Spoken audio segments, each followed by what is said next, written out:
Venimos a un encuentro especial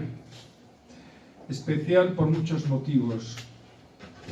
Uno de ellos es que quien presenta ahora mismo bien hubiera querido ser virrey del Perú, pero eso ya no es posible hace mucho tiempo. El imperio cayó.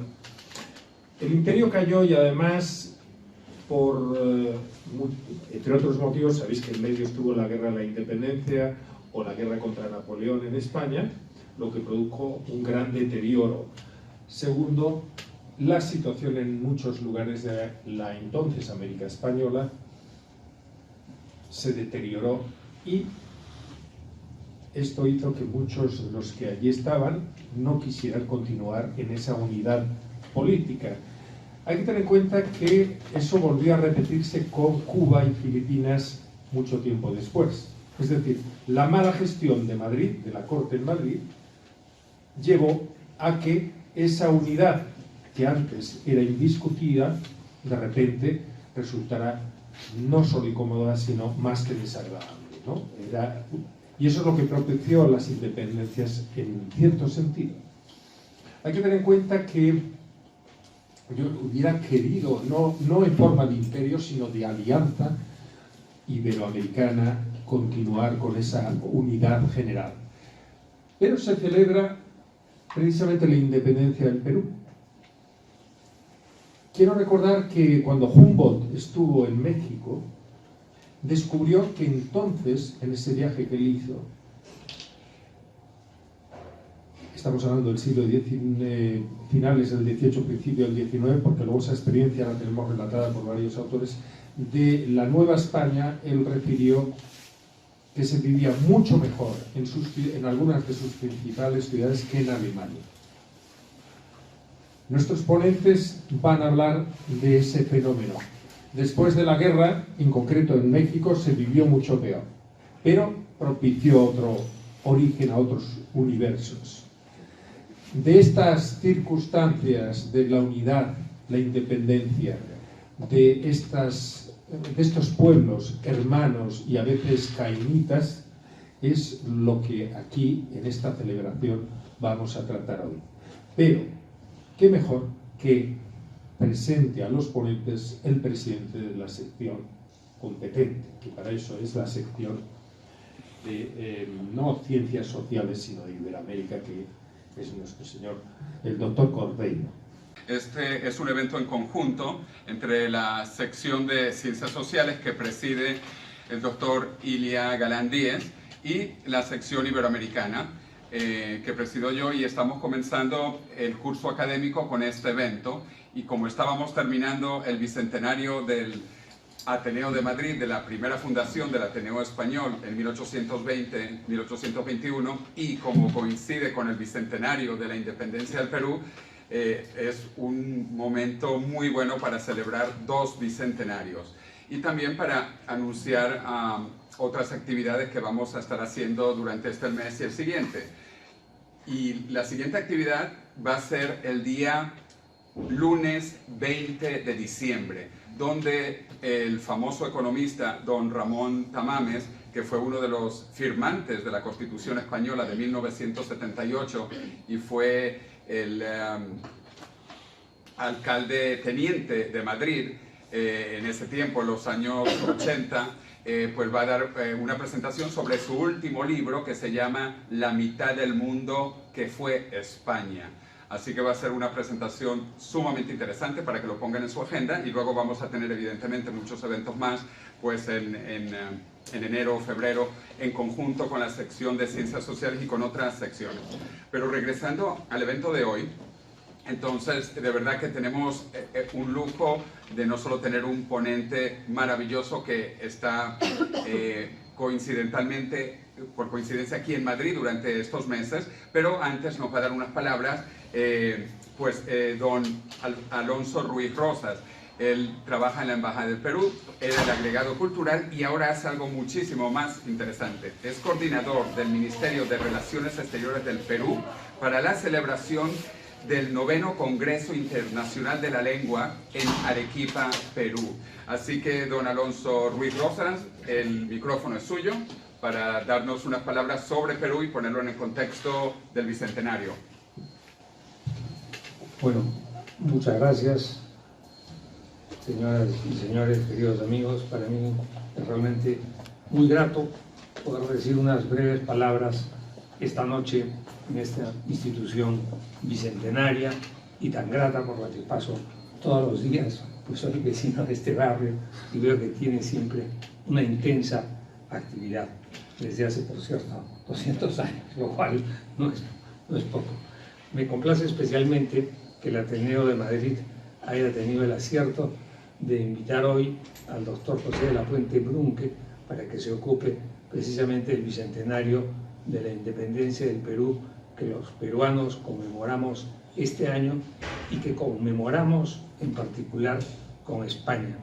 Quiero recordar aquí que el año 2019 los cancilleres de ambos países suscribieron una declaración conjunta que precisamente señalaba la necesidad de hacer esta conmemoración compartida para subrayar los profundos vínculos históricos y culturales que nos unen. Tenemos aquí a un eminente historiador peruano. Él sabe perfectamente que la historia no es para edulcorar procesos ni tampoco para satanizarlos, sino para analizarlos, comprenderlos y sacar las lecciones positivas que nos sirvan, que nos iluminen para el porvenir. El doctor de la Puente Brunque es uno de los historiadores de la nueva promoción de historiadores del Perú, que hereda una gran tradición de académicos y de figuras señeras de la historia peruana, entre otros su propio padre, don José Agustín de la Puente y Candamo, y que han trabajado con mucho rigor los temas vinculados a la independencia, a ese proceso muy significativo, muy importante para nuestra historia, que fue el virreinato del Perú, y también que se han ocupado de nuestra república hoy bicentenaria, que desde luego ha pasado por muchos momentos, algunos muy críticos y dramáticos, pero que sigue adelante. Quiero pues solamente subrayar mi personal aprecio por la obra y la persona de José de la Puente Brunque, un magnífico académico peruano. Aprovecho para agradecerle el haber escrito un ensayo muy pertinente sobre el derecho indiano en el catálogo que hemos publicado hace poco, mejor dicho, que el Instituto Cervantes ha publicado hace poco, a raíz de una exposición que lleva por título Libros y autores en el virreinato del Perú, el legado de la cultura letrada hasta la independencia. Y sin más, quiero dejarlo en el uso de la palabra. Muchas gracias. Muchísimas gracias a don Alonso Ruiz Rosas y felicitaciones por su labor para el evento en Arequipa el año próximo. Esperemos poder acompañarles por allá. Arequipa, la ciudad de los techos blancos, que es maravillosa. Yo viví como año y medio en Perú, adoro Perú, he estado en Perú de arriba a abajo y por eso estoy tan contento que iniciemos este curso académico hablando de Perú. De acuerdo a Wikipedia, nuestro ponente es bisnieto de un presidente del Perú. No todos podemos decir eso, ni que somos bisnietos de presidente, ni que tenemos un artículo en Wikipedia. Pero bueno, José de la Puente Brunque nació en Lima, es doctor en Historia por la Universidad de Sevilla y bachiller en Derecho por la Pontificia Universidad Católica del Perú. Es profesor principal en la Pontificia Universidad Católica del Perú y decano de su Facultad de Letras y Ciencias Humanas, para lo cual fue elegido en junio de 2017 y reelegido en noviembre de 2020.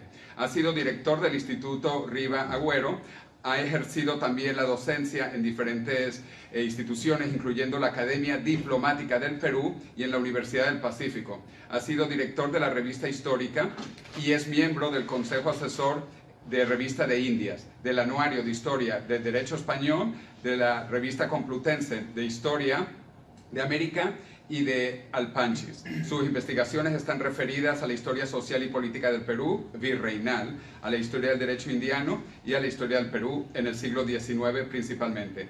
Es autor de muchísimos libros como Encomienda y Encomenderos en el Perú y coautor de la Historia Común de Iberoamérica.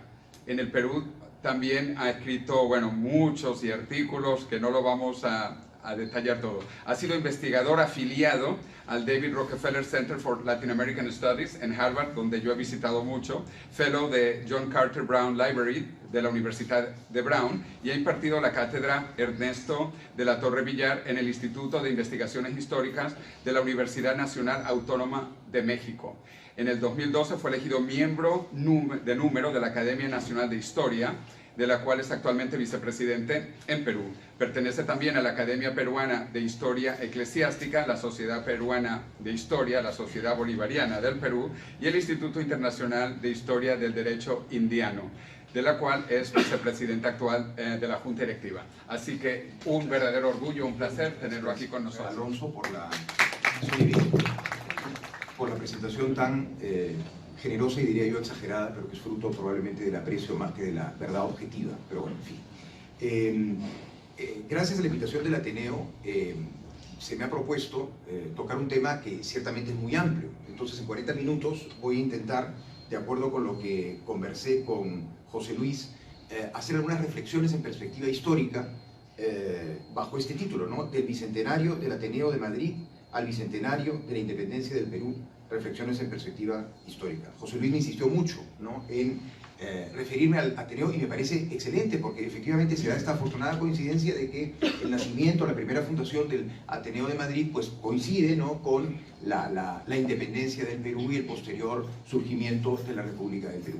Y hay efectivamente muchos elementos en común. El Ateneo es una institución fundamental en la historia política, en la historia social, incluso en la historia económica española. La semana pasada tuve la suerte de conocer el salón principal del Ateneo, y uno ve allí los retratos, ¿no?, de tantas personalidades de la historia de España del siglo XIX sobre todo, que es realmente muy impresionante, ¿no? Y lo que yo quería de alguna manera para iniciar mi presentación era hacer una suerte de analogía entre las preocupaciones intelectuales que se plantearon en el Ateneo de Madrid en el siglo XIX, que coinciden en mucho con las preocupaciones intelectuales que se plantearon en el Perú republicano naciente. ¿Por qué? Porque el siglo XIX es ante todo, el siglo XIX es muy complejo, pero es ante todo el mundo occidental el siglo de los nacionalismos, ¿no?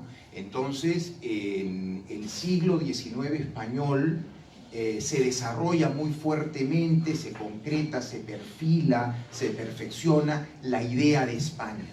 Y en el siglo XIX peruano también se va perfilando la idea del Perú, de alguna manera, ¿no? Y Lee hablaba de los procesos que llevan a la independencia hispanoamericana o a la independencia del Perú. Bueno, y uno de esos factores fundamentales generadores de la independencia hispanoamericana es precisamente la invasión francesa a España. Y la invasión francesa a España, a la vez, que se conoce como, digamos, que origina lo que ustedes llaman aquí la Guerra de la Independencia, ¿no?, es de alguna manera un hito fundante, un hito fundamental en el desarrollo de la idea nacional de España también, ¿no? Obviamente idea que venía desde antes, pero que en el siglo XIX se afianza más, ¿no? Entonces, el Ateneo es una institución bicentenaria, repito, más o menos coincide en el tiempo con la independencia del Perú, y ha sido un ámbito en el que se han desarrollado muchos debates académicos y políticos, entre los cuales ha estado el tema del nacionalismo. El siglo XIX fue, como he dicho, crucial en el afianzamiento de la idea de España, el Ateneo fue testigo de ello, y también fue crucial en el afianzamiento de la idea del Perú.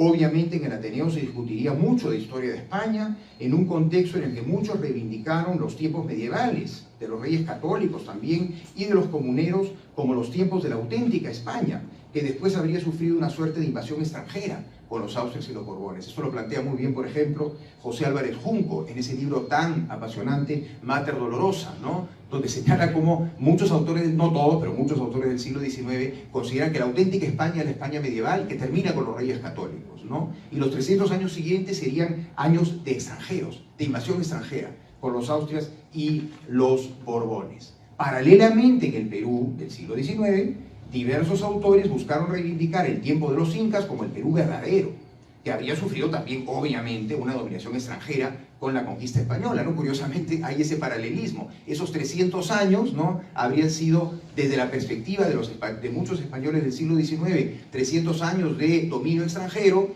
y obviamente en el Perú también fue visto eso así. Es decir, a lo largo del siglo XIX se afianzaron las ideas de España, la idea de España y la idea del Perú, y se afianzaron en buena medida también por oposición a lo extranjero. Ahora, yo no me atrevo porque solo estoy aprendiendo ahora, a hablar del nacionalismo español. No me compete, no tengo los conocimientos, ¿no? Además, la realidad no es tan simple. No voy a abordar aquí el caso de España, sino que voy a referirme sobre todo al significado del proceso de la independencia del Perú. Y para ceñirme al tiempo, quería básicamente centrarme en 3 aspectos fundamentales. Un primer aspecto sería el de explicar brevemente lo que fue el tiempo virreinal peruano, o sea, el tiempo del dominio español en el Perú, ¿no? Y en particular la importancia de la noción de justicia en el desarrollo de ese dominio hispánico, ¿no? Me refiero de las invocaciones a la justicia frente a una serie de situaciones evidentemente injustas que se vivieron. Esa sería la primera parte.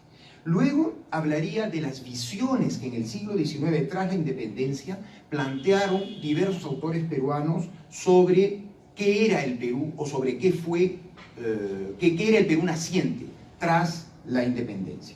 Y en tercer lugar, quería hacer algunas reflexiones ya más generales a partir de todo ello sobre eso mismo, sobre cómo debemos entender hoy la independencia, ¿no? En realidad la independencia es algo mucho más complicado que una guerra entre España y el Perú, ¿no? Entonces, esa es un poco mi idea, ¿no? Digamos, para estudiar o para reflexionar sobre el Perú colonial o virreinal, lo primero que tenemos que hacer, y esto es algo imposible en poco tiempo, es quitarnos, digamos, nuestras anteojeras liberales e ilustradas e igualitarias e intentar ponernos las anteojeras, digamos, de un contexto histórico absolutamente distinto al nuestro, ¿no? Un contexto que no era igualitario, sino que era jerárquico, un contexto que no era individualista, sino que era corporativo, un contexto en el cual lo privado y lo público estaban mezclados, ¿no? Entonces, si no entendemos eso, es bien difícil entender ese contexto histórico. Y sobre todo, un contexto donde gobernar era juzgar, donde el rey y el virrey eran fundamentalmente personas que tenían que dar a cada uno lo suyo, que tenían que hacer justicia, ¿no?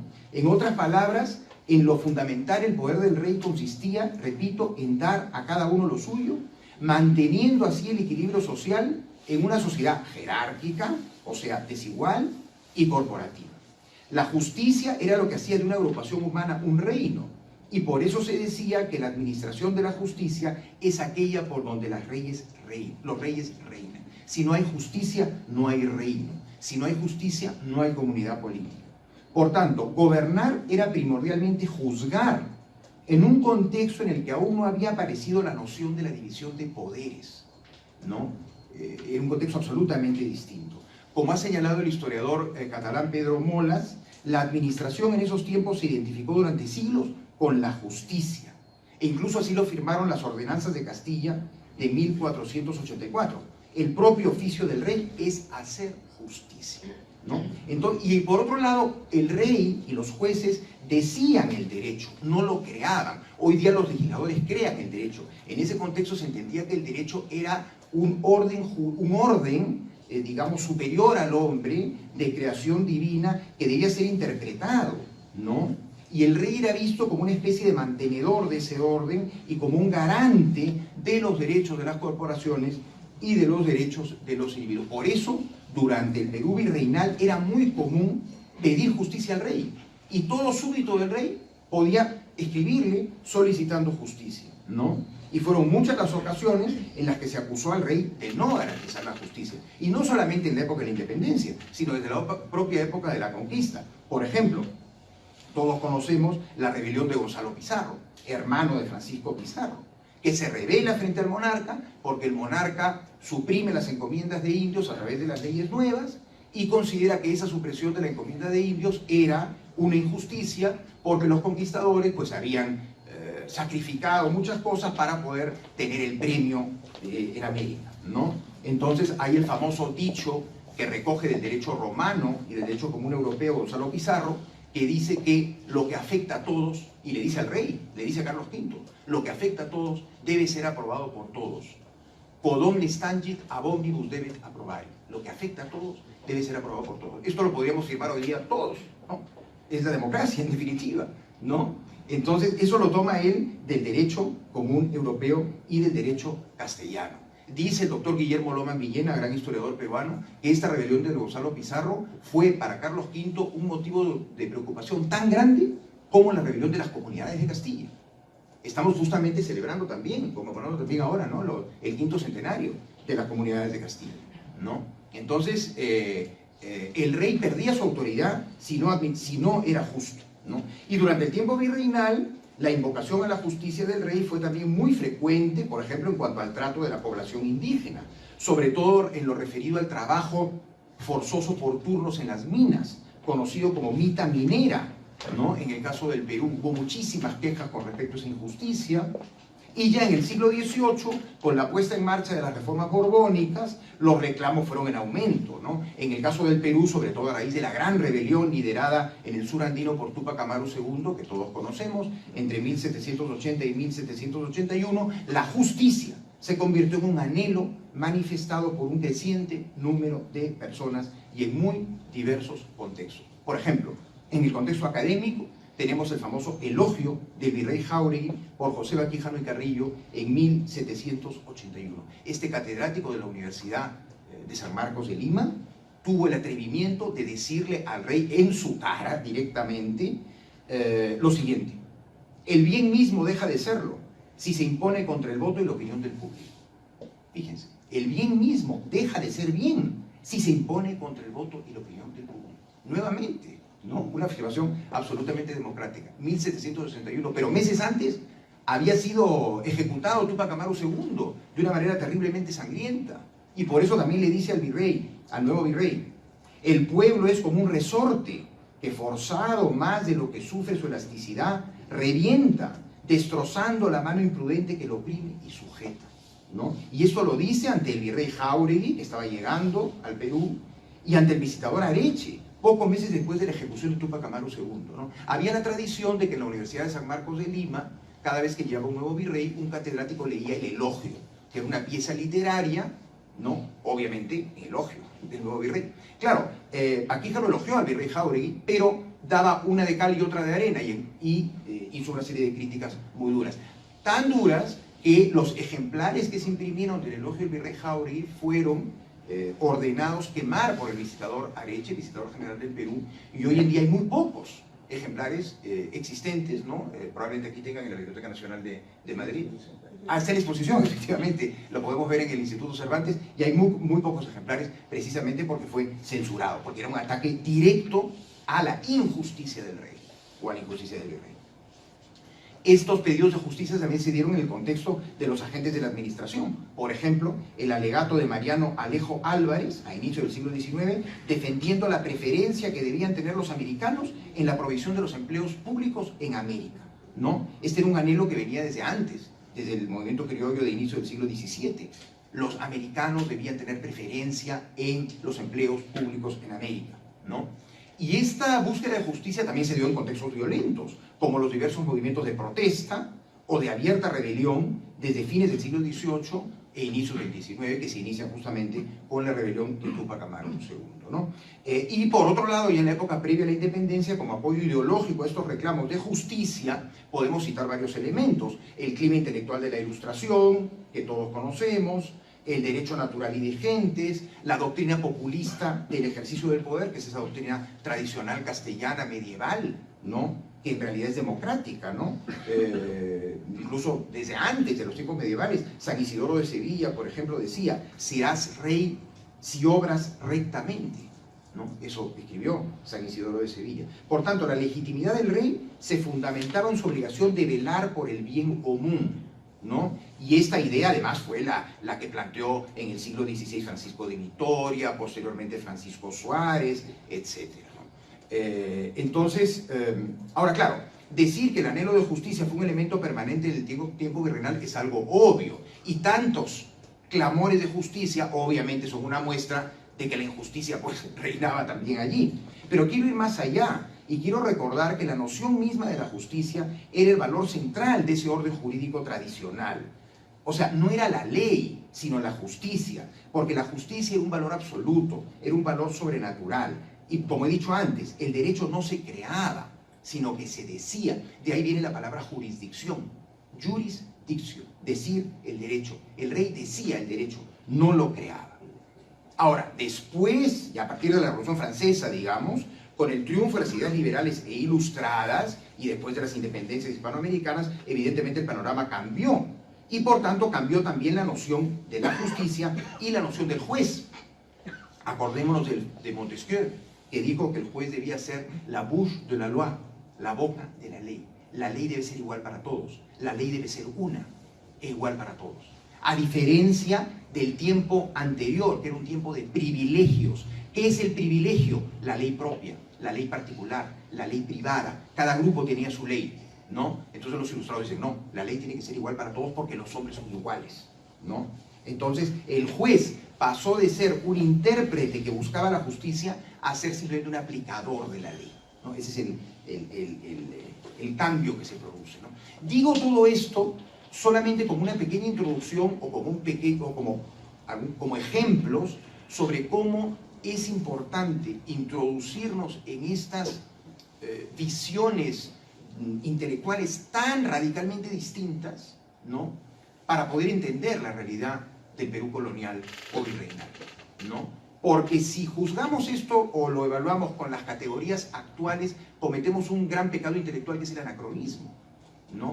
Que es atribuir, digamos, categorías actuales a situaciones pretéritas. Y en ese caso ya no habría nada que investigar, ¿no? Porque en realidad, pues evidentemente todos estos personajes y todas esas arbitrariedades que se cometían, y esas injusticias que se cometían, eran fruto pues de gente, bueno, de delincuentes, de gente absolutamente alocada, gente loca en definitiva, ¿no? Porque, digamos, si no entendemos que el contexto es tan distinto, pues en realidad no es fácil pues evaluarlo adecuadamente, ¿no? Bien, entonces pasemos al segundo punto. ¿Qué visiones aparecen con respecto a lo que es el Perú a partir de la independencia del Perú en el siglo XIX? En primer lugar, los historiadores o los escritores, la mayoría que escriben después de la independencia, tienen evidentemente una visión tremendamente negativa del dominio español, ¿no? ¿Por qué? Porque sobre todo querían reforzar la imagen y la identidad de la nación peruana independiente. Y esta nación peruana independiente surgía precisamente de la superación de esa etapa histórica nefasta para ellos, ¿no? Que incluso se le llamó con un término que ya no se utiliza, ¿no? El coloniaje, ¿no? Es un término despectivo, ¿no? El coloniaje, ¿no? Y aquí vuelvo a la analogía que plantea José Álvarez Junco de los historiadores españoles del XIX, ¿no? Que censuraron a los extranjeros, Habsburgo y Borbones, ¿no?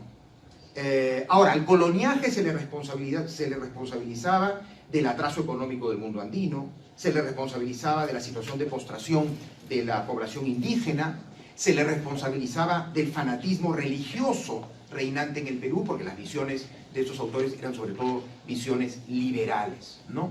Sin embargo, aparecen también algunos autores que empiezan poco a poco a reconocer que algunos elementos de la época española podían haber sido valiosos, ¿no? Y aquí hay algunos autores que vale la pena mencionar, como José Antonio de la Valle, como Eugenio Larrabiori Unanue, y sobre todo Sebastián Lorente, que es un español que llega joven al Perú y fue un gran historiador en el Perú. Y él dice, ¿no?, que el periodo español no fue un paréntesis negativo en la historia del Perú, sino que fue parte del pasado peruano, ¿no? E incluso Lorente, que era muy romántico, habla del alma peruana, ¿no? De la nación peruana, que se va formando a través de las diversas épocas.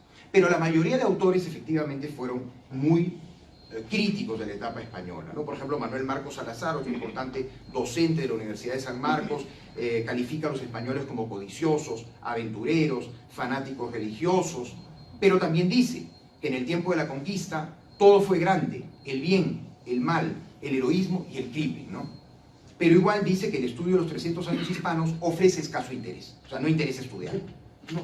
Y en paralelo aparecen otros autores que tímidamente empiezan a decir, bueno, la etapa española puede tener algunos elementos positivos. Uno de los más duros críticos, y esto es interesante porque lo escribe en la década de 1860, que es cuando se produce el conflicto con España y el combate del 2 de mayo de 1866 en el Callao, es José Arnaldo Márquez. Fíjense lo que dice José Arnaldo Márquez en la década de 1860. La obra de España en el Nuevo Mundo ha sido como la de los huracanes, destruir y arrasar. ella ha anonadado moralmente la raza indígena que le era superior en virtudes y no ha dejado en pos de sí más que una huella de ceniza y de lodo, en la cual se encuentran apenas algunos gérmenes fecundos, ¿no? Otros autores de la época también fueron muy duros, ¿no? Por ejemplo, Trinidad Manuel Pérez, que escribió que el hombre andino pasó de la paternal dominación incaica a la esclavitud española. O Félix Cipriano Coronel Segarra, que afirmó que en los españoles la avaricia se disfrazó de religión y así asaltaron los baluartes de un pueblo, ¿no? O Pedro Dávalos Ilizón, que culpó al periodo virreinal de todos los males de los tiempos republicanos, ¿no? Entonces, hay una corriente muy fuerte, absolutamente negativa, con respecto a la etapa española del Perú. Sin embargo, hubo otros autores, como ya he mencionado, que empiezan tímidamente a decir que hay algunos elementos rescatables en la etapa española. Y quizá el iniciador de esa nueva corriente, es Bartolomé Herrera, ¿no? Ilustre intelectual y sacerdote y obispo, ¿no? Que es el iniciador de la tradición intelectual que plantea, es el primero que plantea la identidad del Perú como una sociedad fruto de la combinación de los aportes andinos, los aportes europeos y los aportes africanos. Y Bartolomé Herrera es un poco el iniciador de una tradición intelectual que podríamos llamar la tradición del Perú integral, ¿no? Que tiene quizás como uno de sus representantes más importantes ya en el siglo XX a Víctor Andrés Belaúnde, que por cierto tiene una calle en Madrid, como he podido ver hace poco, que mencionaba o se refería al Perú como síntesis viviente, ¿no? El Perú es fruto de todos esos aportes, ¿no? Y Víctor Andrés Belaúnde, junto con otros miembros de su generación, como José de la Riva Agüero, le damos una importancia fundamental a la población andina, a la población indígena. Por ejemplo, Riva Agüero, a inicio del siglo XX, dice: la suerte del Perú es inseparable de la del indio, se hunde o se redime con él, pero no les es dado abandonarlo sin suicidarse. El Perú es obra de los incas, tanto o más que de los conquistadores, y así lo inculcan de manera tácita pero irrefragable sus tradiciones y sus gentes, sus ruinas y su territorio. Jorge Basadre, del cual hablaré más adelante, que de alguna manera se adhiere también a esa tradición, no habla de la síntesis viviente, pero habla de la conciencia de sí, ¿no? Él habla del Perú como una sociedad que tiene conciencia de sí y que es fruto de una historia pues milenaria, ¿no? Esta es la tradición del Perú integral, pero hay otra tradición que viene más bien de los autores, digamos, muy antiespañoles, ¿no? Y que quizás es personificada sobre todo a fines del siglo XIX por Manuel González Prada, ¿no? Que de alguna manera esto también se ve en la tradición indigenista, ¿no? Que entiende que el Perú es una sociedad fundamentalmente fracturada y que los verdaderos peruanos son los indígenas, ¿no? Lo dice Luis E. Valcárcel en Tempestad en los Andes en los años 20 del siglo XX. El Perú es indio, ¿no? El Perú es indio, ¿no? Entonces van contra esa idea de la síntesis viviente, ¿no? Y es la línea obviamente que después personificará, como todos sabemos, José Carlos Mariátegui en sus famosos 7 ensayos de interpretación de la realidad peruana. Ahora, hoy día afortunadamente ya no se dan tan duras polémicas sobre esto, ¿no? Yo creo que hoy día el Perú, me parece que en esto podemos estar todos de acuerdo, es un país mucho más integrado, ¿no? Y hoy día tenemos, por ejemplo, grandes intelectuales herederos de la tradición de Mariátegui, como por ejemplo un gran amigo fallecido hace poco, Gonzalo Portocarrero, colega mío de la Universidad Católica, que hablaba en un último libro que publicó, lo tituló, un título muy bonito, La urgencia por decir nosotros, ¿no? Y él invoca a escuchar a la nación, dice él, que nos llama a confundirnos como peruanos, ¿no? Muy bonitas frases, viniendo de un sociólogo e historiador, heredero de la tradición de González Prada y de Mariátegui, ¿no? Entonces, ¿esto por qué ocurre? Porque el Perú ya es un país mucho más integrado, ¿no? Él habla de un nosotros que no ignore la diversidad, ni los contrastes, ni las dificultades que tenemos, ¿no? En esa línea, por ejemplo, ya hace más de 20 años, Franklin Pease, ilustre etnohistoriador, había invocado la responsabilidad moral de los historiadores en la consecución de una historiografía integradora del Perú, que integrara las oposiciones para lograr poco a poco una identidad común. Fíjense lo que dice Franklin Pease. La construcción de una historia del Perú que no ignore los contrastes, las oposiciones, las luchas y las marginaciones, pero que tampoco se agote en ellas, que permita que los peruanos nos sintamos parte constitutiva de la identidad nacional en formación y transformación permanente en una larga duración, ¿no? Entonces, como que autores que vienen de ambas tradiciones buscan ya, creo yo, en los últimos tiempos que nos identifiquemos todos como peruanos, ¿no? El identificarnos todos con el Perú no quiere decir que no haya diferencias. Hay muchas formas de ser peruano, pero todos lo somos, ¿no? Entonces yo creo que es bien interesante comparar, por ejemplo, las polémicas que había en el centenario de la independencia hace 100 años, en la década de 1920, con unas posiciones absolutamente irreconciliables, donde había gente que decía pues, que el Perú era una síntesis viviente y otros que decían que el Perú no existía, ¿no? O que el verdadero Perú era un Perú que había sido oprimido pues, hace 500 años o 400 años y que no se levantaba de esa opresión, ¿no? Entonces hoy en día se ve, creo yo, y de hecho se nota claramente una mayor integración. Lo vemos, por ejemplo, en la propia ciudad de Lima. Lima en 1921 era una ciudad pequeña, obviamente, pero sobre todo una ciudad criolla. Hoy día Lima es una inmensa urbe, pero es una síntesis del Perú. En Lima ustedes pueden, nosotros podemos ver a todo el Perú hoy día, ¿no? Entonces eso es la integración. Y por tanto, y acá habría que citar, creo yo, a Ernest Renan, el famoso intelectual francés del siglo XIX, cuya cita leí justamente en el libro de Álvarez Junco, Mater Dolorosa, donde dice que finalmente las naciones se existen por lo que él llama el plebiscito cotidiano, ¿no? El plebiscito cotidiano, o sea, el día a día, la vida cotidiana, ¿no? Ya crea una personalidad nacional, de alguna manera, ¿no?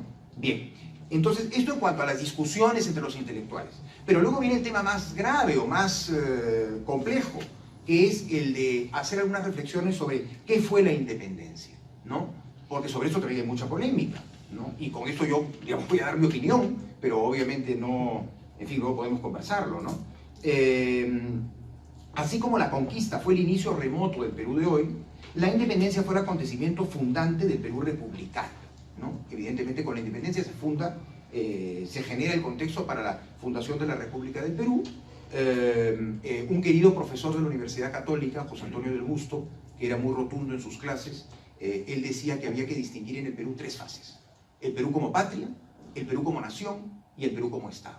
El Perú como patria es la tierra de los padres, el Perú milenario, ¿no?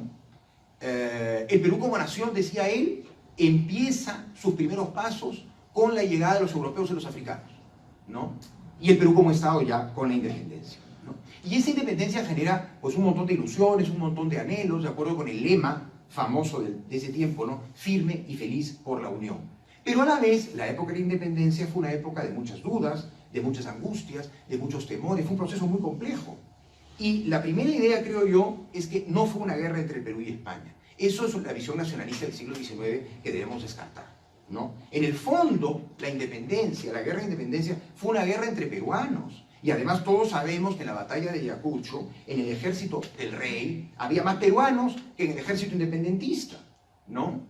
Entonces fue una guerra civil, y en esto los historiadores están bastante de acuerdo, ¿no? O sea, fue una guerra entre peruanos y fue una conmoción donde hubo gente que desde un inicio estuvo a favor de la independencia y otros que lo dudaron hasta el final. Pensemos, por ejemplo, en Hipólito Unanue, el insigne científico e intelectual que fue asesor de los últimos virreyes del Perú y luego fue ministro de San Martín y ministro de Bolívar.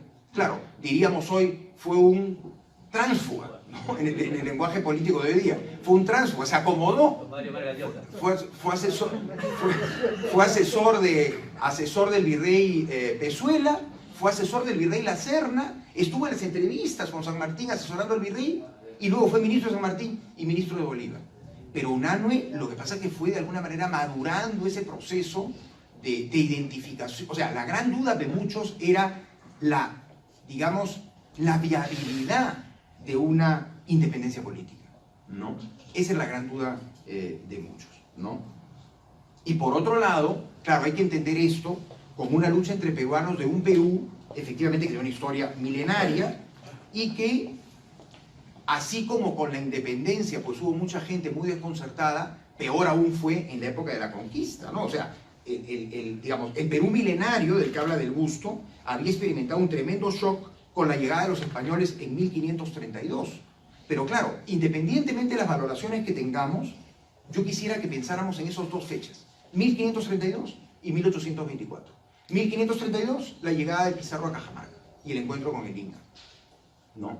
Y 1824, la derrota de los españoles en Ayacucho, ¿no?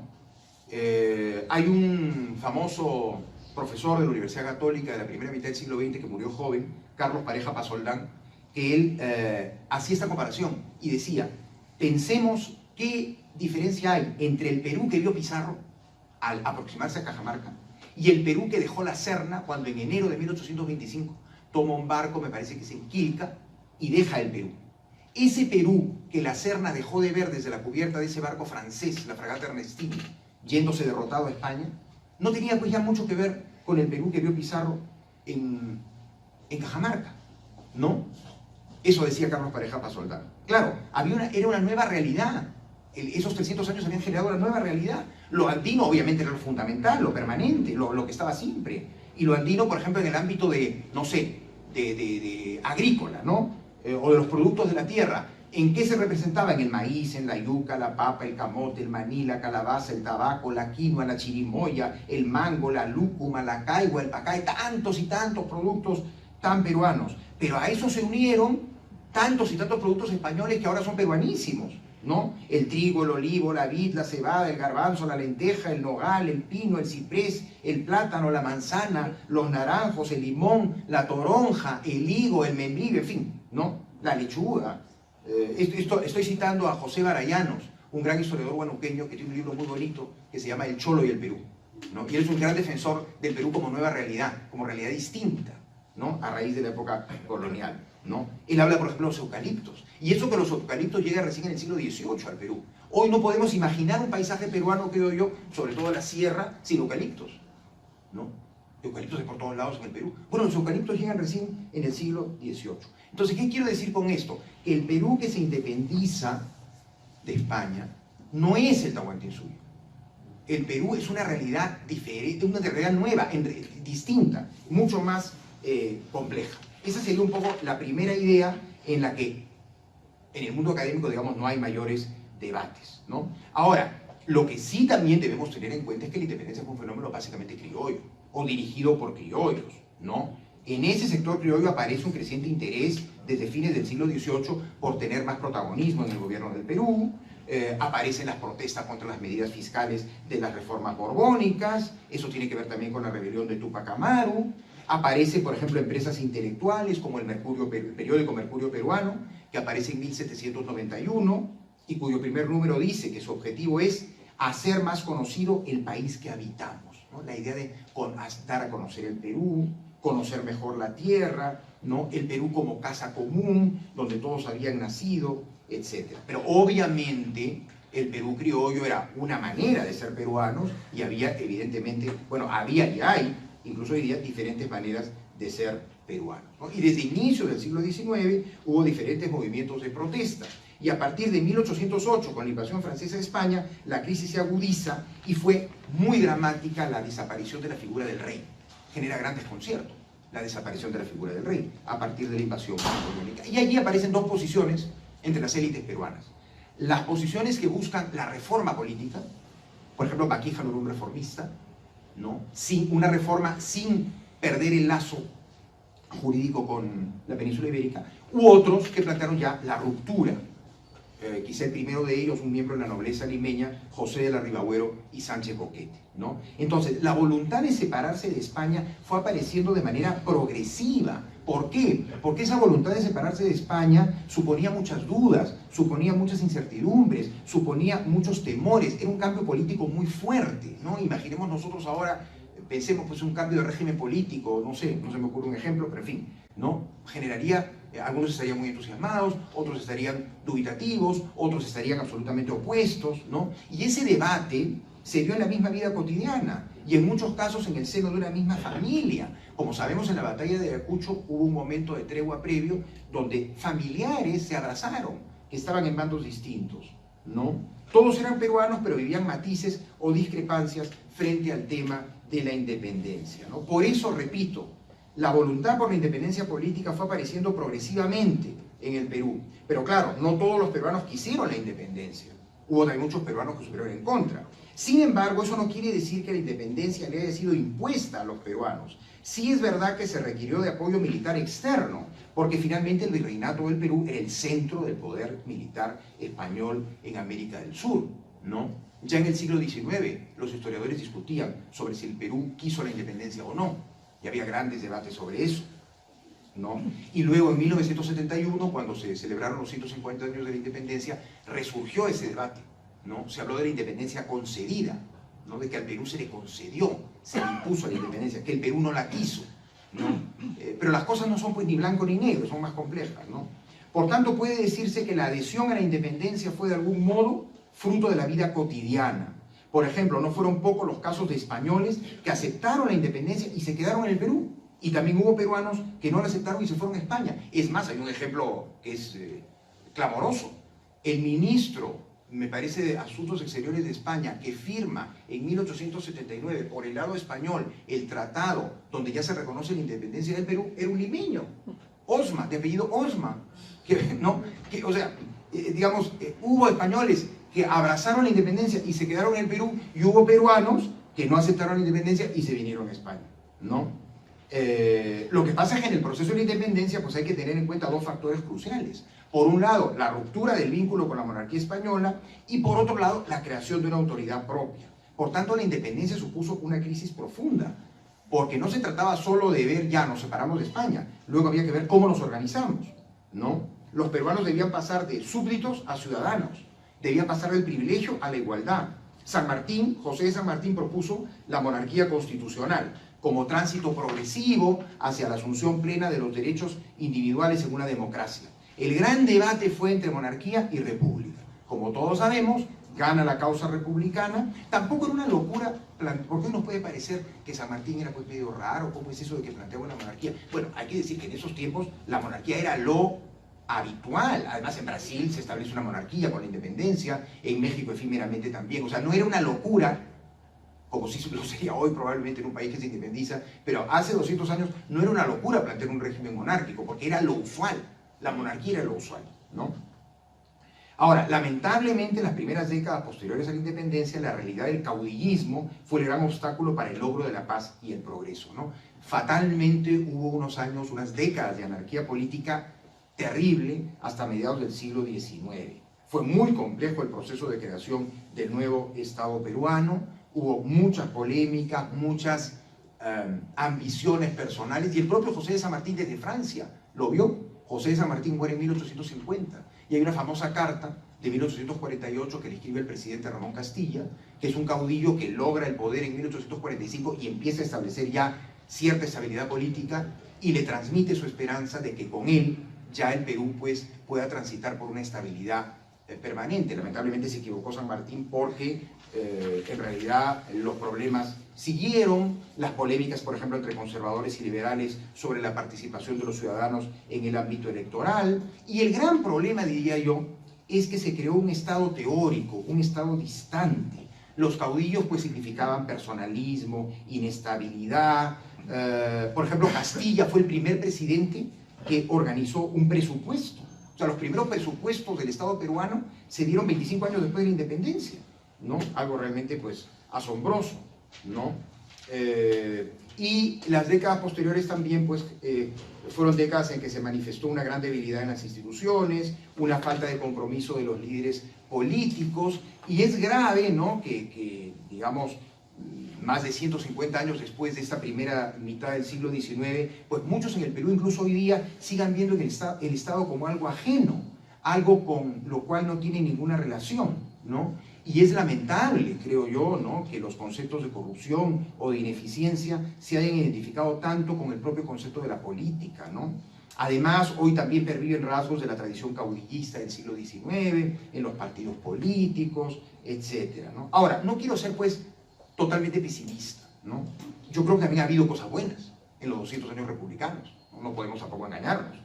Ha habido muchos avances, ha habido una mayor integración, ha habido avances en muchísimos aspectos, pues, educativos, etc. Vuelvo a la comparación de 1900, incluso no de la época de la independencia con la actualidad, sino si comparamos 1921 con 2021, ¿no? Es decir, hoy tenemos un país mucho más integrado.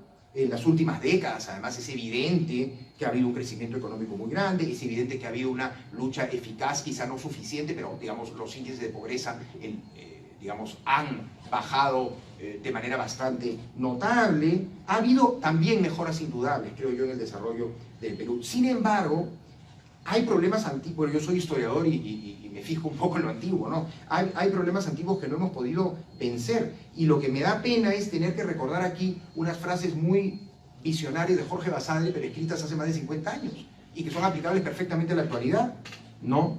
Él decía que el gran problema del Perú se daba en dos aspectos. Por un lado, la existencia de un Estado empírico, frágil y corroído. O sea, un Estado no manejado profesionalmente.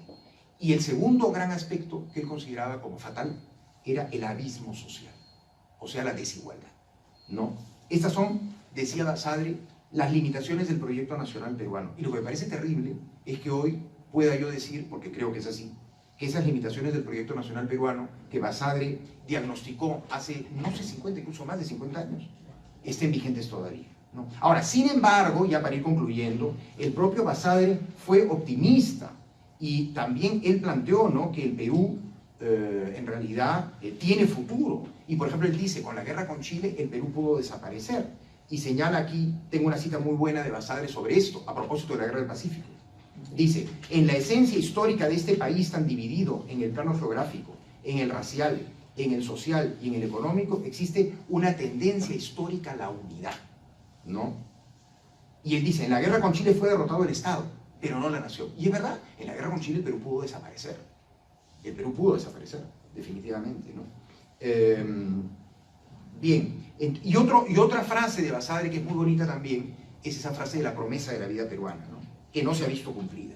No se ha visto cumplida porque la igualdad de la ley pues no está todavía, en muchos casos, porque los privilegios quizás no han terminado de existir y porque muchos gobernantes lamentablemente no han respondido a la voluntad de los peruanos. Quisiera terminar, para no cansarlos, con 3 citas de Basadre. Discúlpeme, pero Basadre es un autor realmente, digamos, el gran historiador de la República y tiene reflexiones durísimas, pero a la vez tiene algunos pasajes que a mí me emocionan, ¿no? Y quiero terminar con, digamos, no quisiera terminar de una manera pues tan pesimista y que todos nos vayamos de aquí absolutamente deprimidos, ¿no? Entonces tengo 3 frases de Basadre para levantarnos el ánimo. La primera es contra los historiadores que ven todo lo negro, que ven todo lo negativo, que solo se fijan en lo malo. Dice, nos enfrentamos resueltamente ahora, como lo hemos hecho siempre, a quienes cubren únicamente con lodo a la historia republicana. Y aquí viene lo más bonito de esta frase. Dice, mucha gente buena amó al Perú, pensó en él, se sacrificó por él, murió por él. Deber nuestro ante ella es el respeto, lo cual no impide constatar errores cometidos quizás de buena fe y hasta culpas que pudo haber y sin duda existieron, como hubo también momentos luminosos. Y luego, otra frase muy bonita que dice que en la historia del Perú ha habido muchas noches, en la historia republicana del Perú ha habido muchas noches, pero no han faltado las auroras. Y por último, esta es la mejor cita, dice Basadre, nuestra historia, tercamente lo gritamos una vez más, es fundamentalmente una historia con mañana. La existencia multisecular de este país, con todas sus dificultades, debe ser utilizada como una herramienta, como un instrumento de trabajo al servicio común.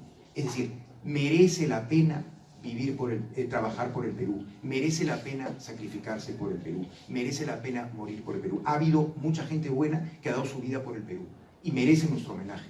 Y por tanto el Perú es digno de ser amado, ¿no? Y tenemos que luchar evidentemente para sacarlo adelante. Pero yo me quedo, digamos, si ustedes me preguntan, en cuanto a digamos, una conclusión de todas estas reflexiones quizá un poco desordenadas, yo me quedaría con esas frases de Basadre que a mí me emocionan, y creo que Basadre además fue un hombre que conoció el Perú pues como nadie, un hombre provinciano, ¿no? Un hombre hecho a sí mismo, que realmente dio en el clavo en muchos aspectos de lo que fue la historia peruana, y a mí me reconforta que Basadre entienda y estuviera convencido de que el Perú es un país que tiene, digamos, que nuestra historia, como dice tercamente, lo gritamos una vez más, es fundamentalmente una historia con mañana. Yo creo que a pesar de todas las dificultades que puede haber, el Perú tiene mucho futuro, y el Perú es digamos, un país absolutamente pues, impresionante, un país milenario, un país que es cuna de civilización, ¿no? Estaba viendo ahora, por ejemplo, que un equipo de arqueólogos e ingenieros de la Universidad Católica acaban de encontrar una habitación con adobes de hace 5000 años, ¿no?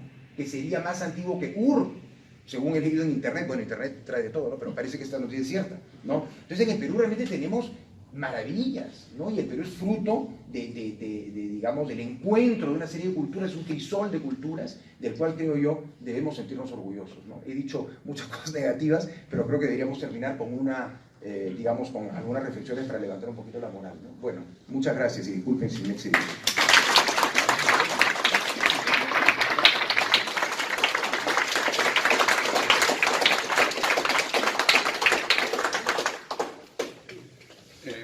Bueno, esto ha sido una presentación magistral realmente del decano de la Pontificia Universidad Católica del Perú, que conoce Universidad en Lima. Y todos tenemos aquí muchas preguntas, muchas dudas. Yo le voy a pedir a nuestro secretario de la sección iberoamericana que suba aquí y que modere las preguntas, Luis Miguel Rico Quintana, y yo voy a pasar con el micrófono tomando las preguntas que nos indique nuestro secretario. Y quizás como Ilia, el presidente de la sección de Ciencias Sociales, es un preguntón, que ya le conocemos, seguro que va a tomar la primera pregunta y luego las demás nos las va a indicar aquí Luis Miguel. Así que adelante. Buenas noches. Adelante, adelante. No. Sí, sí.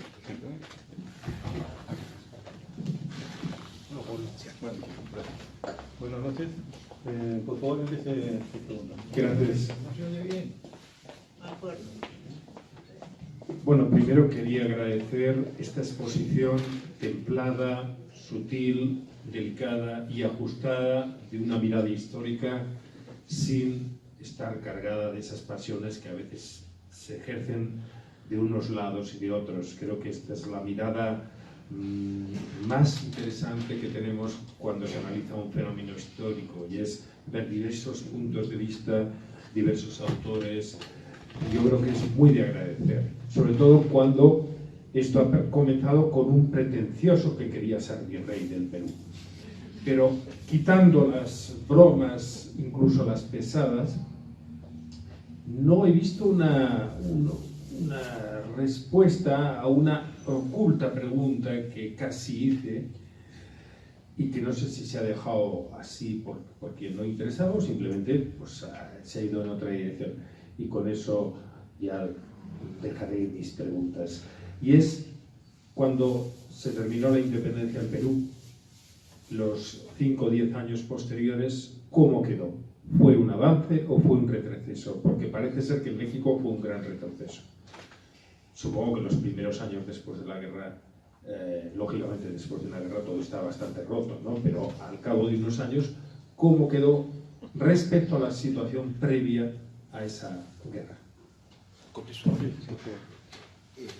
Sí, gracias. Bueno, la pregunta es muy interesante. En realidad, eso da para otra charla, porque eso tiene que ver con un tema muy apasionante, que son los debates intelectuales que fueron de gran nivel académico en la Junta Patriótica, la Sociedad Patriótica, que ese fue el ámbito que en el tiempo del Protectorado de San Martín se creó para que discutieran los partidarios de la monarquía y los partidarios de la república, ¿no? Ahí se producen los enfrentamientos entre el gran líder, digamos, de los monárquicos era Bernardo Monteagudo, el asesor, brillante asesor y maquiavélico asesor de San Martín, y José Faustino Sánchez Carrión, el solitario de Sayán, por el lado republicano.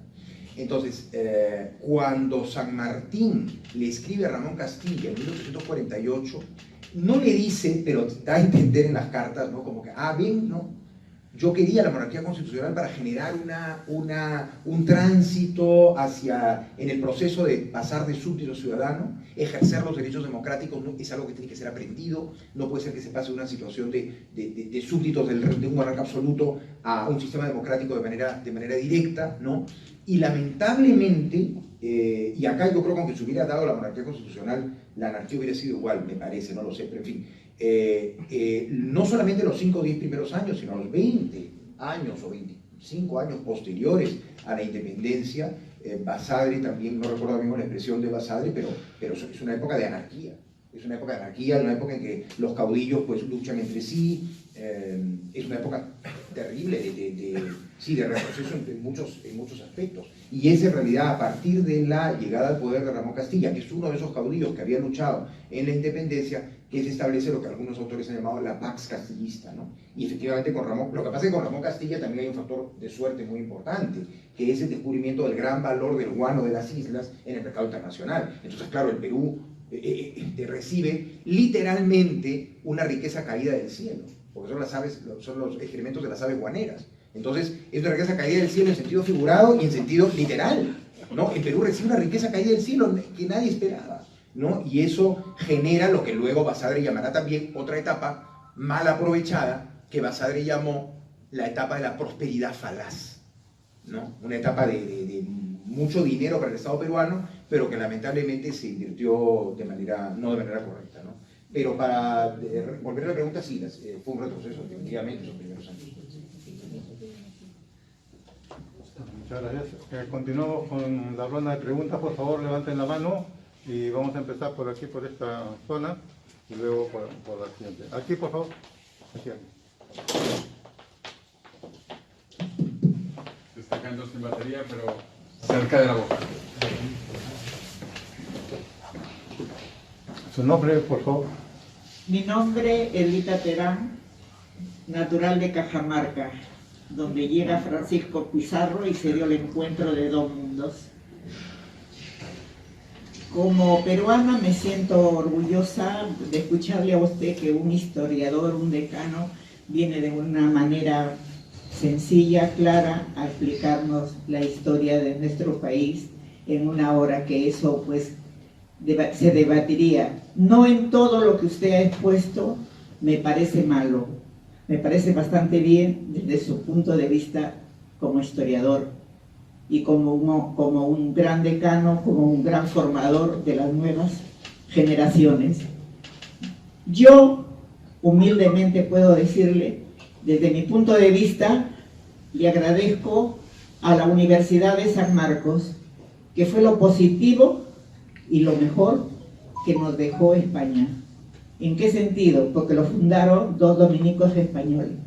Entonces, en esa universidad he aprendido que tenemos el derecho a la libertad de opinar y decir lo que realmente sentimos. Puedo decirle que cuando usted afirma los datos históricos, sus puntos de vista, a eso no me voy a ir, algo concreto. 1921, dice usted que había una sociedad más criolla, no había lo que hay hoy día, una integración que se le ve a la sociedad más pluralista. Yo le podría decir, desde mi punto de vista, y que los años me alcanzan, que sí está bien, Lima ha progresado, pero tenemos el cinturón de miseria, los cerros. Eso también sería importante decirlo, si en el Perú se ha hecho un catastro registral y si los que han venido e invadieron esos cerros eran gente desposeída, explotada y a tomar donde podían tener una posición de la tierra. Entonces, que haya una comparación que en esa sociedad en 1921 era más criolla y que ahora el Perú esté mejor, más integrada. Bueno, yo creo que todos visitan el Facebook, se lee las noticias, no termina de pasar un hecho y usted ya está enterado. Sinceramente, yo como peruana me siento, por una parte, orgullosa porque un peruano está dirigiendo el país y de un lugar humilde, un maestro. Pero lamentablemente nos falta un gran factor y es donde debe lucharse la educación, porque el progreso no solamente se mide por el folclore, por los bailes, por las comilonas y por ser el primer lugar en esto. Cuando yo veo y leo que estudiantes han descubierto tal cosa, que se está estudiando por la ecología, que se está haciendo ciencia, digo, hay esperanzas. Mientras tanto, mi ánimo se declina cuando se ve movilizaciones y corrupción. La corrupción es un elemento muy antiguo. Ya Madame Roland, en la Revolución Francesa, lo decía: libertad, libertad, cuántos crímenes se cometen en tu nombre. Yo diría, libertad y libertad, pero hay libertad para todos.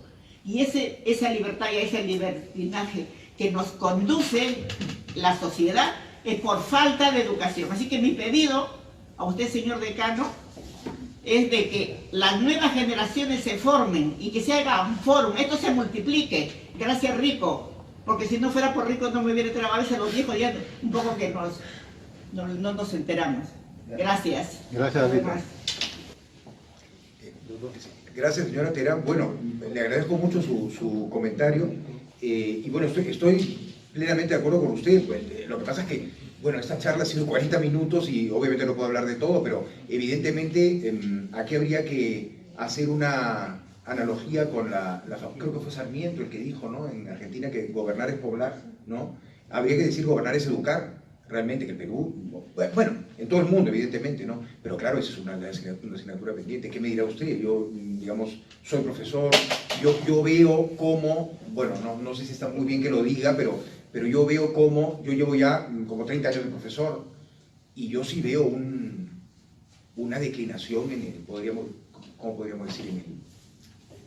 En la cultura general de los postulantes, de los estudiantes universitarios, no sé, bueno, es otro mundo, evidentemente, estamos ahora en el mundo pues, de la juventud de las redes sociales, en fin, quizá la gente lee menos, no sé, pero a mí evidentemente es un tema de gran preocupación, y claro, el progreso económico, la integración que hemos comentado está muy bien, pero evidentemente progreso económico sin educación, y yo diría educación y formación en valores éticos, en valores cívicos.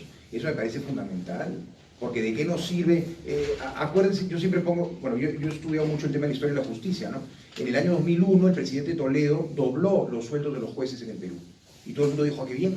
Ya no van a robar, porque, no, algunos, ¿no? Pero, bueno, porque van a ganar más, pero la corrupción no tiene que ver con una necesidad económica, porque en el caso de que yo, pues, tenga una situación dramática y eventualmente, pues, no sé, comete un acto ilícito para poder sobrevivir, es una cosa, pero la corrupción eso está desde los autores del siglo XVI, ¿no?, que hablan de la avaricia, la codicia y todo, y la corrupción no se para duplicando el sueldo, ¿no?, porque la corrupción va a más, nunca es suficiente. Lo que hay que hacer es formar en valores a los funcionarios públicos, ¿no? Eso me parece que es lo fundamental. De doblar los sueldos a los jueces no significó prácticamente nada.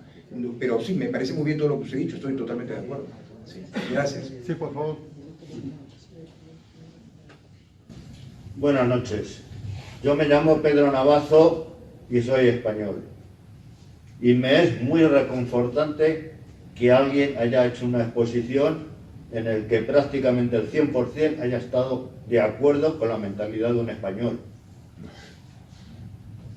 Porque yo llevo como 16 años viviendo en un ambiente más bien peruano, de asociaciones peruanas, ambientes peruanos, y siempre hay cierto choque de ideas. Bueno, no me quiero extender y solo una pregunta. Aquí como español, y desde pequeñito, en la escuela y luego en estudios más avanzados, siempre se nos vendió, y quisiera saber si es verdad, que la ciudad de Lima, a mediados del siglo XVIII, siendo aquí el rey Carlos III, era la ciudad más rica de toda América, incluyendo Estados Unidos, Canadá, todo, de arriba abajo, era la ciudad más rica y la cuarta del mundo. Tal vez nos vendían demasiado, pero yo quisiera saber si usted, como decano, me puede contestar, porque me queda esa duda. Muchas gracias. Gracias.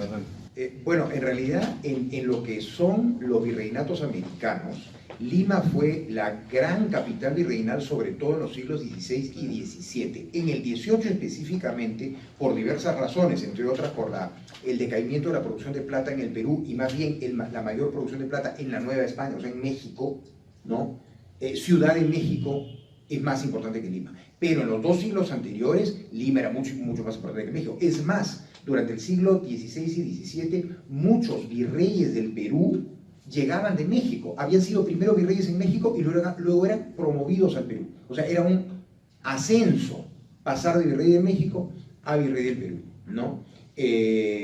Lima era en realidad la capital de América del Sur, en el fondo, ¿no? Y luego del virreinato que proveyó a la monarquía hispánica de la mayor parte de sus recursos, pero en los siglos XVI y XVII, ¿no? En el XVIII, repito, la importancia mayor fue mexicana. Eso sí es algo evidente. Además, no se olvide usted que en el siglo XVIII la monarquía hispánica divide el virreinato del Perú. Se crea en la década de 1730 el virreinato de Nueva Granada y en la década de 1760 el virreinato del Río de la Plata, lo cual fue muy negativo para el Perú, lo que llamaríamos el Perú actual, diríamos, ¿no? Porque, por ejemplo, con el libre comercio aparecen ya competencias frente al Callao. El Callao tenía el monopolio del comercio con América del Sur, ¿no? Entonces luego ya aparece Valparaíso, aparece Buenos Aires, que es una competencia brutal, ¿no? Hay un libro muy bueno de un catedrático antiguo de la Universidad Complutense, Guillermo Céspedes del Castillo, que se llama así, Lima y Buenos Aires, ¿no? Donde estudia ese tema, ¿no? Sí.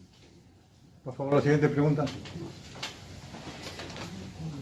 Muy buenas tardes.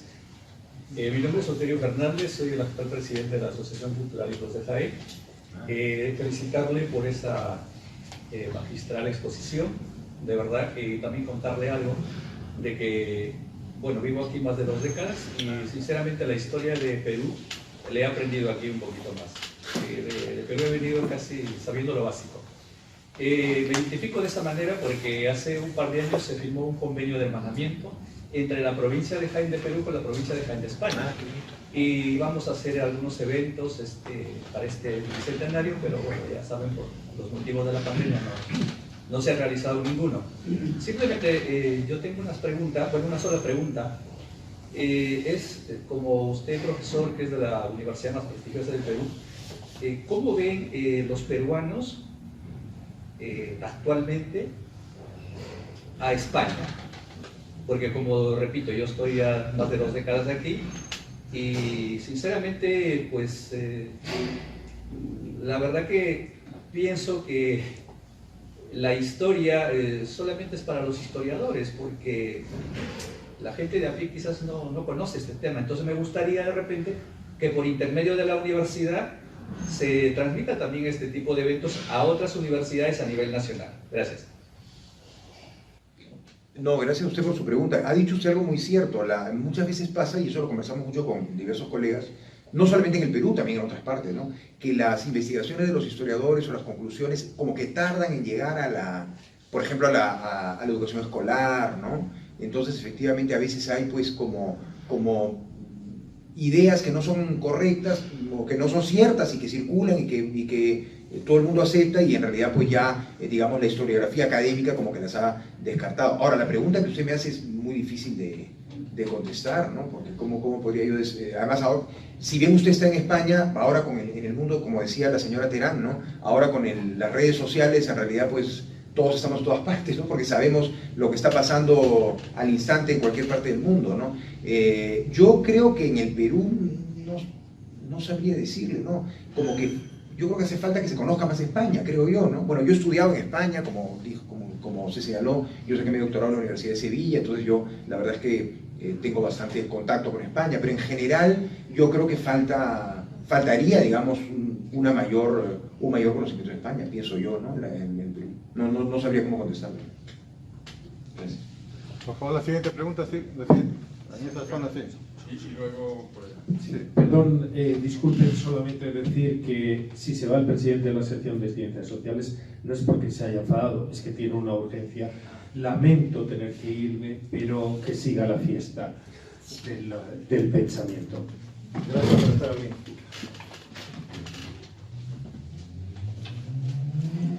Gracias, doctor, por su exposición. Me agrada mucho estar en este momento. Solamente quería decir algo que usted dijo bien claro, que el Perú podría haber desaparecido en 1879. Sé que se está refiriendo a Mariano Ignacio Prado, y yo quería decirle en este momento que mucho se dice corrupción. Se habla de la corrupción, pero a eso se debería llamar traición, porque si nosotros, cualquier persona le da confianza a una persona, a un presidente o a alguien, y esa persona hace cosas a sus espaldas o se vende por dinero, eso es traición. Eso se debería llamar traición, y eso debería de enseñarse en las universidades. En todos los ámbitos de la educación se debería de enseñar. Usted como decano debería promover o sea, que es una ley. Todos aquellos funcionarios que reciben la confianza de un país, de una institución, deberían de llamarse traición, porque no hay otra palabra. Esto lo hemos venido sufriendo en el Perú. Lo hemos sufrido en el año 1879, en el año 2000 también, igual, un presidente que se fue con 50 maletas de dinero después de quemar el Banco de la Nación. Entonces, eso es corrupción. Le dicen, pero eso se llama traición. Nada más, doctor. Sí, gracias por su intervención. En realidad, estoy de acuerdo, totalmente de acuerdo con lo que usted señala. Basadre lo que planteaba era en realidad que, digamos, a raíz de la guerra con Chile y de la ocupación chilena de buena parte del territorio, digamos, la estructura estatal colapsó. Y entonces, en realidad, para 1881, 1882, en realidad, digamos, podía haber desaparecido el Perú. A eso se refería él por el colapso, y más bien él lo que hace es elogiar a tanto algunos políticos que mantienen algún tipo de actitud dirigente y sobre todo la heroica pues, defensa en la sierra de la campaña de la Breña, bajo el general Cáceres, ¿no? Pero claro, efectivamente, por eso al hablar del final de la guerra con Chile, Basadre dice esa frase tan bonita, ¿no? De que en el Perú hay una tendencia histórica a la unidad, ¿no? Como que ya hay digamos, un afán común de continuar, etcétera, ¿no? Pero sí es un momento realmente dramático, ¿no? Dramático. Gracias. En algún momento el señor Alonso ha pedido la palabra. Pero creo que había un señor que quería hablar. Por favor. Gracias. Vale. Mi nombre es Alfonso Vázquez. Quiero agradecer la maravillosa charla que nos ha dado, que para mí, que desconozco bastante de la historia del Perú, pues ha sido verdaderamente muy interesante. Mi pregunta es en relación con la visión que yo tengo desde España de toda América, que al terminar, bueno, cuando hubo la guerra civil, como ustedes señalaron, que en el fondo fue lo mismo que pasó aquí en España, que también tuvimos una guerra civil, lo único que pasa es que ustedes se desembarazaron del rey y nosotros no. Pero el asunto es que había, según yo he entendido, había un esquema de un multiposidetis, ¿no? Para la creación de unos estados que sí eran más o menos el esquema virreinal, que tendrían una cierta homogeneidad o heterogeneidad interna que no sé cómo de grande era la homogeneidad o la heterogeneidad. ¿Por qué fue tan difícil el que se hubiese mantenido ese esquema y en qué medida los estados que hay ahora corresponden con la situación prehispánica que existía o es simplemente una creación pues de que yo puedo más y me quedo con lo de al lado, el de al lado tiene más poder y se queda con lo mío? Un poco como ha comentado que pasó con la guerra de Chile.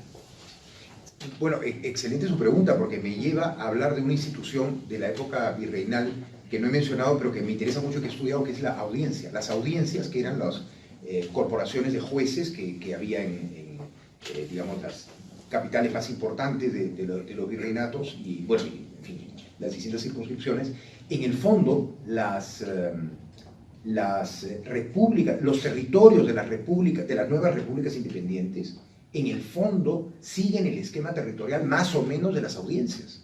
Porque si ustedes se fijan, el territorio del Perú actual, más o menos es el territorio de lo que era la audiencia de Lima.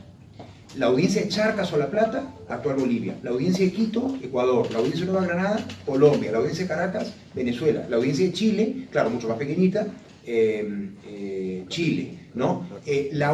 Solamente hay dos audiencias españolas en América que no fueron base de repúblicas independientes. Una es Cusco. ¿Por qué? Porque la audiencia de Cusco se funda muy tarde, se funda luego de la rebelión de Tupac Amaru, en la década de 1780. Entonces, y la otra es Guadalajara, en México, ¿no? Todas las demás audiencias son el núcleo, la base de territorios independientes posteriores. Es interesante, porque hay autores que han llegado a decir que en realidad los virreinatos no eran tan importantes, que las instituciones clave de gobierno, de administración en América eran las audiencias. y que el virrey del Perú, sobre todo, era gobernador del territorio de la Audiencia de Lima, en la práctica, porque ahí es donde tenía mayor capacidad de acción, ¿no? Entonces es bien interesante. Claro, las audiencias de Chile, de Quito y de Charcas y la de Buenos Aires antes dependían del virreinato del Perú, evidentemente. Pero como eran territorios más pequeños, estaban más integrados de alguna manera. Y no es casualidad, por tanto, que efectivamente, no es exacto, lo que digo no es exacto, no es que porque los territorios de las audiencias tampoco, en la época española no había pues límites, no había, en fin, había un conocimiento menor del territorio, pero no es casualidad que los estados independientes hayan surgido a partir de las audiencias, ¿no? Es interesante, me da usted la oportunidad para hablar de esa institución. Gracias. Yo quisiera solo felicitar al doctor de la Fuente por su magnífica exposición y preguntarle dos cosas muy puntuales. La primera, en relación a esta suerte de guerra civil o conflicto en el proceso de la independencia entre peruanos, entiendo que también hubo un conflicto muy profundo en las propias fuerzas españolas entre los que eran partidarios de la Constitución de Cádiz y los que eran partidarios de la restauración emprendida por el monarca español desde el momento después de haber sido derrotados los franceses. Ese es un tema. Y el otro tiene que ver con la famosa Constitución vitalicia de Bolívar, que sin duda fue la razón de su salida poco airosa del Perú. Nada más. Muchas gracias. Sí. Bueno, sí, en cuanto a la primera pregunta, en efecto, eso también da para otra conferencia. Es apasionante las relaciones entre los generales españoles, porque en efecto hay generales que estaban, digamos, que llevaban más tiempo en el Perú, ¿no? Otros que habían luchado en las guerras napoleónicas eran más jóvenes, como por ejemplo la Serna. Por ejemplo, el virrey Abascal era un general digamos, del antiguo régimen, por llamarlo de alguna manera, ¿no? La Serna era un general más joven, Pezuela era más antiguo, ¿no? Y de hecho, bueno, hubo tantos problemas entre los generales españoles que hubo pues un golpe de Estado, ¿no? Que es el que hace que los generales españoles impongan a la Serna como virrey y destituyan a Pezuela, ¿no? Entonces es el llamado motín de Aznapuquio, ¿no? Y luego además muchos generales españoles, algunos liberales, otros absolutistas, tuvieron un importante desempeño en España, por ejemplo en las guerras carlistas, ¿no? En la plaza de Ramales, el otro día vi en el suelo, decía, ¿no?, que la plaza de Ramales lleva ese nombre por un pueblo de Cantabria donde se dio una batalla en 1869 en la que el general Espartero derrotó a los carlistas. Bueno, Espartero era uno de los ayacuchos. Espartero había estado en Ayacucho. O sea, muchos, por ejemplo, Rodil también estuvo, que es el último que, digamos, se atrinchera en el Real Felipe, luchó también en las guerras carlistas, ¿no? Pero claro, un gran problema, además el gran problema de los militares españoles es que esperaban que llegara de España refuerzos. Pero en España estaban aquí con los problemas políticos, se da el pronunciamiento de Riego en las cabezas de San Juan, ¿no? Las cabezas, ¿sí? En 1820, justamente hace 201 años, ¿no? Y entonces es el regreso del liberalismo, ¿no? Es el fin de la reacción absolutista. Entonces, y hay otra cosa muy interesante que me da pie tu pregunta. Yo no entiendo, bueno, no es que yo lo entienda, sino que me parece sorprendente cómo la independencia y la pérdida que España sufre de prácticamente todo el continente americano, en España no pasó nada. O sea, en cambio, cuando pierden Cuba, Puerto Rico y Filipinas, que eran pues cosas menores, en 1898 viene toda una crisis, ¿no?, de identidad española, ¿no?, con la generación del 98, fue realmente una pérdida terrible, ¿no? Pero en realidad en 1824-25 como que no, digamos, no generó mayor preocupación. Es un tema interesante, ¿no? Ahora, la Constitución vitalicia de Bolívar también es otro gran tema. Claro, el problema para los peruanos, no sé qué pensarán ustedes, ¿no?, pero en general San Martín cae mejor que Bolívar, ¿no? Porque San Martín, bueno, ante la evidencia de que él no podía derrotar militarmente al virrey, ¿no? Además, es muy interesante porque San Martín creyó, equivocadamente, o quiso creer, que tomando Lima iba a tomar el Perú, ¿no? La prueba es que Lima no era... Bueno, hoy sí podríamos decir que Lima es el Perú porque en Lima pues, vive un tercio de la población peruana, pero el virrey se hizo fuerte en el Cusco durante 3 años, ¿no?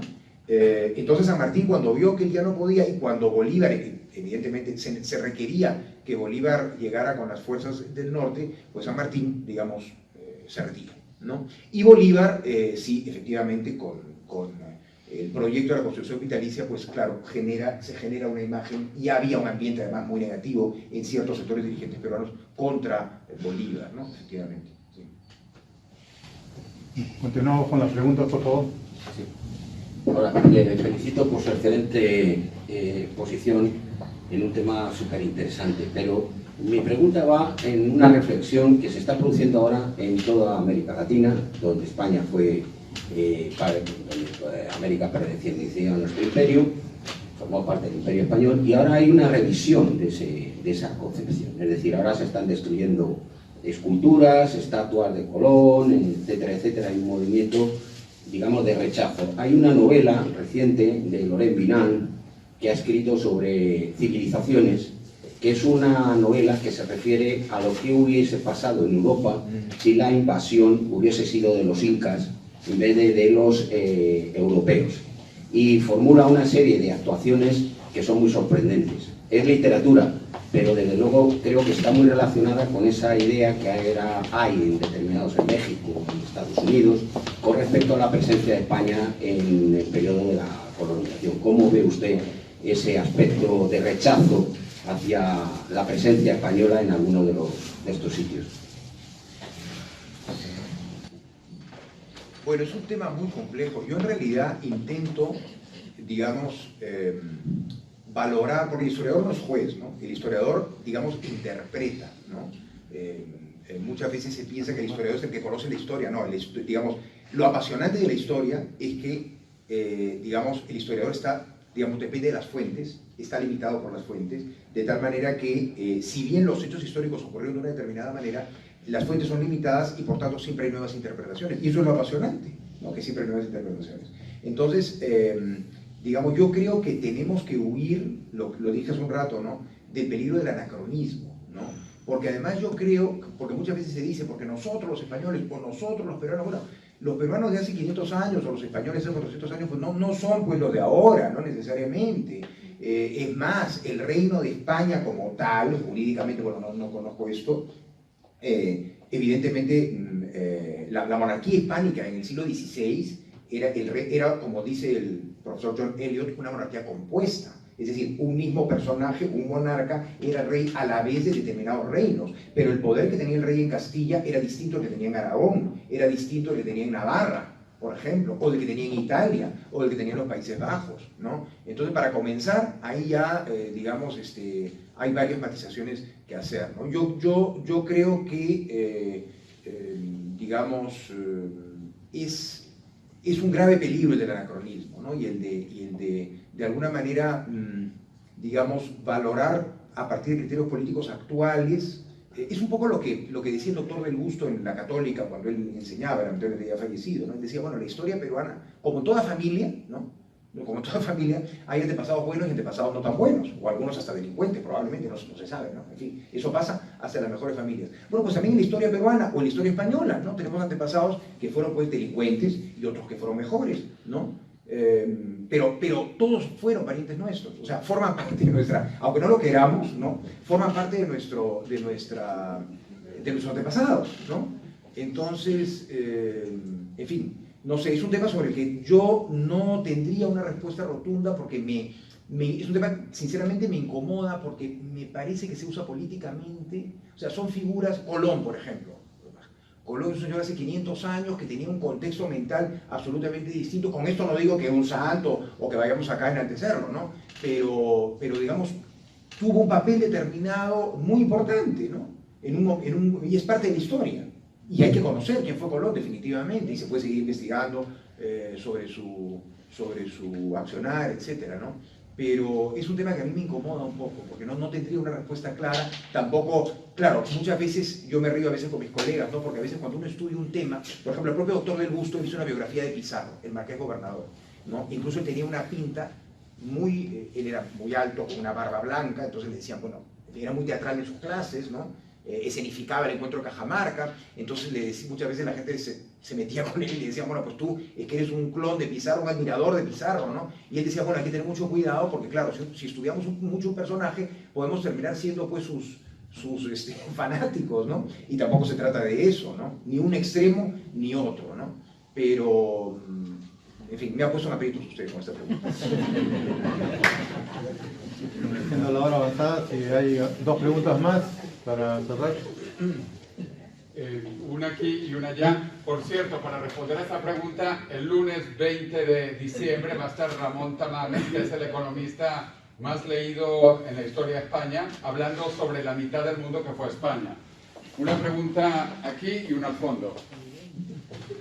Buenas noches. Primero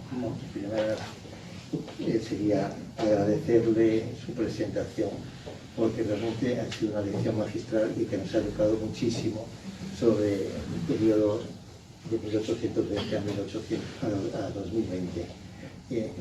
Mi pregunta va más bien relacionada con los últimos 10% de estos años, es decir, más o menos desde el comienzo del siglo XXI. Vamos a decir que desde hace unos 50 años ha empezado a funcionar la informática con mucha importancia a nivel internacional. Y Perú, aparte de los problemas nacionales y los problemas con España, no sé si se me oye bien. Sí. Aparte de los problemas con la historia común con España, pues ha tenido una historia fuera de las relaciones con España, con otros países, por supuesto con Estados Unidos, donde hemos visto como los 2 virreinatos se han visto afectados enormemente, no solamente por las cosas internas, sino por las externas. Pero en estos últimos 50 años, y especialmente en los últimos 20, e incluso más en los últimos 10 años, toda la historia va basculando hacia una relación internacional mucho más integrada que en el pasado. Y sabemos que Perú tiene una situación demográfica, económica, educativa, muy distinta a lo mejor a otros países más avanzados. Pero ¿cómo ve usted en este proceso histórico la situación de Perú en este siglo que empieza, vamos a decir, no con un horizonte muy lejos, pero de 5 o 10 años? Gracias. Bueno, yo creo que a pesar de todo la veo con optimismo. Creo que el Perú tiene recursos naturales, y por ejemplo ahora que estábamos comentando el precio altísimo que tiene el cobre. El Perú es uno de los grandes exportadores de cobre a nivel mundial. Creo que tenemos muchos recursos que, bien manejados, yo creo que podríamos continuar. Claro, se habla de los últimos 10, 20 años. En esos últimos 10, 20 años, a pesar de todo, si comparamos los últimos 20 años con, por ejemplo, los 20 años anteriores, ¿no?, de finales del siglo XX, definitivamente han sido más positivos en cuanto al crecimiento económico, en cuanto a lucha contra la pobreza, que hay mucho más por hacer, evidentemente, pero eso todo el mundo lo reconoce, ¿no? O sea, es más, a veces se habla, incluso se ha llegado a hablar del milagro peruano, ¿no? España, por ejemplo, es el primer, o era, no sé si sigue siendo ahora, el primer inversor en el Perú, ¿no? Entonces yo creo que, bien manejada la situación, el Perú tiene mucho futuro. Yo lo veo así, pero tenemos efectivamente, como estamos un poco más abajo, digamos, se necesita pues poner más esfuerzo, efectivamente, ¿no? Pero yo sería optimista, sí. Y respecto a la integración internacional, bien sea en América Latina o con el resto del mundo. Bueno, el Perú también, en los últimos 20 años, el Perú se ha insertado, por ejemplo, en la PEC, ¿no? El Perú está, por ejemplo, la importancia de la inversión china ahora en el Perú es cada vez mayor, ¿no? Yo creo que se ha estado mirando efectivamente a varios lados, a varios escenarios, ¿no? Sí. Sí. Quería preguntarle, porque a veces nos empeñamos en conocer el pasado, lo que pasó hace 200 años y no sabemos lo que pasa ahora actualmente, y lo dejamos a lo mejor a los nietos. Quería preguntarle si la unidad se ha conseguido, está ya cuajada, la unidad de Perú, o si hay fuerzas que atomizan, digamos, esa unidad, en el sentido de que hay pueblos que reivindican su propia historia. Bueno, obviamente, yo creo, como toda sociedad, pero es en proceso de una mayor integración, ¿no? Y yo creo, lo dije también, me parece, hace un rato en la exposición, yo creo que la unidad que usted menciona del Perú no es pues una unidad monolítica. Hablaba el señor de Jaén, por ejemplo, un peruano de Jaén, pues evidentemente tiene muchos elementos en común con un peruano más elementos en común con un peruano que es de Lambayeque que con un peruano de Puno, por ejemplo. O sea, hay muchas formas de ser peruano. Pero hay vuelvo a Ernest Renan, ¿no?, esa idea del plebiscito cotidiano. Yo creo que ya en 200 años de vida independiente, pues la sociedad peruana, a través de la vida cotidiana, ha dado muestras de que, bueno, pues de que avanza junta, ¿no? Eso es lo que yo diría, pero efectivamente hay mucho por, digamos, si bien si nos comparamos con lo que ocurrió hace 100 años, el Perú es un país más integrado hoy día, pues evidentemente hay mucho más por hacer, ¿no? Y yo creo que no es incompatible el que uno pueda reivindicar una historia local, una historia regional, con la solidaridad, digamos, más amplia, nacional del Perú, ¿no? Yo creo que eso se ve en muchos países avanzados, por ejemplo, en Europa, ¿no? Es compatible, ¿no? La solidaridad, repito, local o regional, y una solidaridad más amplia, ¿no? Esa sería mi respuesta. Gracias. Bueno, podríamos seguir hablando 2 siglos, no solo del pasado, sino del futuro, pero yo creo que ya vamos a ir casi para las 2 horas y ha sido unas presentaciones magistrales. Quiero aprovechar, antes de que se vayan, para invitarles a los 2 próximos eventos que ya tenemos agendados de la sección iberoamericana. Repito, el lunes 20 de diciembre, con el economista más vendido en la historia de España, Ramón Tamames, sobre su último libro, que es La mitad del mundo que fue España. Y luego, en enero, comenzamos con el analista, para mí más brillante de toda Latinoamérica, que dirige Latinoamérica en el Instituto Real Elcano, que es Carlos Malamud. Es un argentino que lleva 20 años en Madrid y es el mejor analista de toda Latinoamérica. Esto va a ser el día, creo que es el 20 de enero, pero bueno, está en la página web del Ateneo de Madrid, y yo quiero terminar dándole las gracias a estos 2 invitados de lujo que hemos tenido, pues tanto de la embajada como evidentemente el decano, que está acompañándonos a mucha honra de Perú aquí en Madrid, después de haber estudiado en Sevilla, como lo dijo muy bien. Así que un aplauso para el doctor José Lafuente. Muchas gracias.